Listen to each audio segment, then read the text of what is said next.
Сәлем достар, сіздермен бірге әдеттегідей доллар кезет арнасы. Бүгін мен сіздерге Microsoft компаниясының шығу тарихы жайлы айтатын боламын.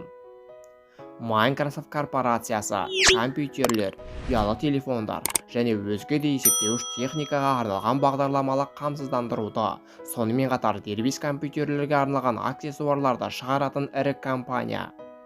Microsoft'ың ең танымал өнімдері Windows операциялық жүйесі және Microsoft Office атты құжаттар мен презентацияларды редакциялауға арналған бағдарламалар жиынтығы. Microsoft компаниясының тарихы 1975 жылдан бастау алады. Сол жылы қазір дүние жүзі танитын, ал сол кезде қарапайым екі студент Билл Гейтс пен Пол Аллен Altair компьютерлеріне арнап басик тіліне түсінік беретін бағдарлама жасап шығарады. Осы жылдан бастап олар Altair өндірушілермен бағдарламалық қамсыздандыруды пайдалану туралы лицензиялық келісімге келеді. 1975 жылы компанияның жалпы пайдасы $1 миллион жетеді. Алайда компанияға нағыз табыс IBM компанияларының өкілдерімен бірге келеді. Олар IBM PS компьютерлері үшін операциялық жүйені жасап беретін адам іздейді. Бұл 1981 жылдың 12 тамызында болады. Осылайша әйгілі MS-DOS диск операциялық систем жүйесі пайда болады. Корпорация өз тарихында көп қателік жасады, бірақ оларды дереу түзетіп отырды. Нәтижесінде жаңа салаларды жаулап алып, жаңа рекордтарды орнатып отырды. Компания енді құрылғанда онда 3 адам жұмыс істесе, негізін қалаушыларды қоса алғанда 2008 жылы қызметкерлердің саны 80 мыңға жетті. 1983 жылы Microsoft операциялық жүйесінің графикалық интерфейсімен жұмыс істеуді жеңілдету үшін тінтуірді жасап шығарады.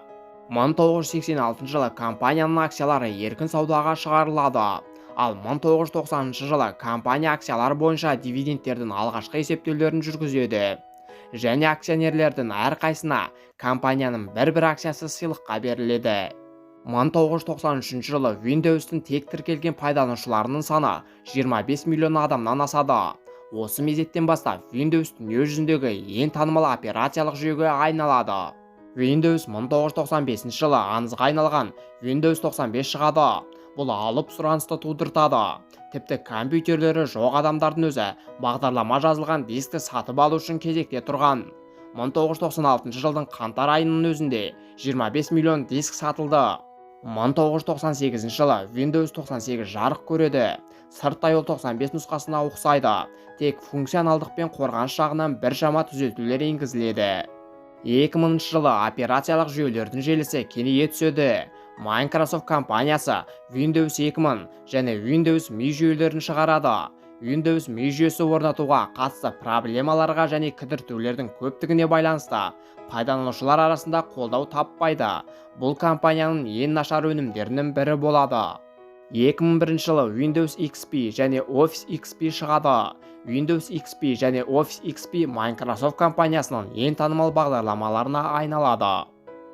6 жылдан соң жаңа буынға арналған Windows Vista операциялық жүйесі және жаңа Microsoft Word 2007 нұсқасы шығарылады. 2009 жылы Microsoft дербес компьютерлер мен ноутбуктермен қатар ноутбуктерге бейімделген Windows 7 операциялық жүйесі шығарады. 2010 жылы Microsoft Word 2010 бағдарламасы сатыла бастайды. 2011 жылдың желтоқсанында жағдай бойынша 200 миллион лицензия өткізілген. Microsoft 2012 жылы операциялық жүйелердің келесі нұсқасы Windows 8 сатылымға шығады. 2013 жылдың шілде айындағы жағдай бойынша 100 миллион лицензия сатылған.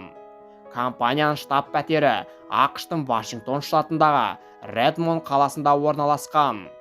Компания негізін қалағаннан бері 40 жылдан аса уақыт өтті. Қазіргі уақытта кез келген үлкен рейтингті Microsoftсыз елестету мүмкін емес. 2013 жылы Forbes жаңартқан әлемдегі ең беделді брендтердің рейтингінде Microsoft екінші орынды иемденеді.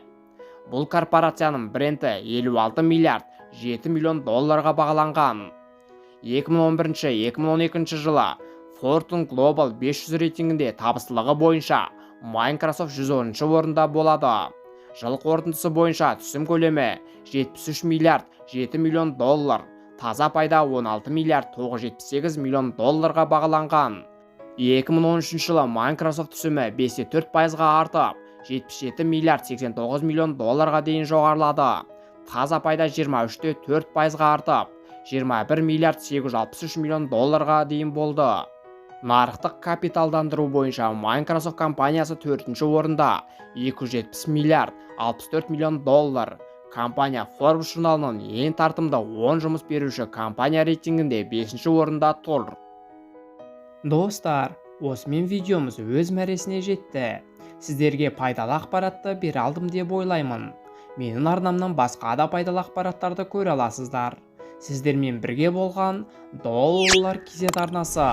Видео ұнаса, сіздерге пайдалы болса, арнаға тіркеліп, лайк басып мені қолдап қойыңыздар.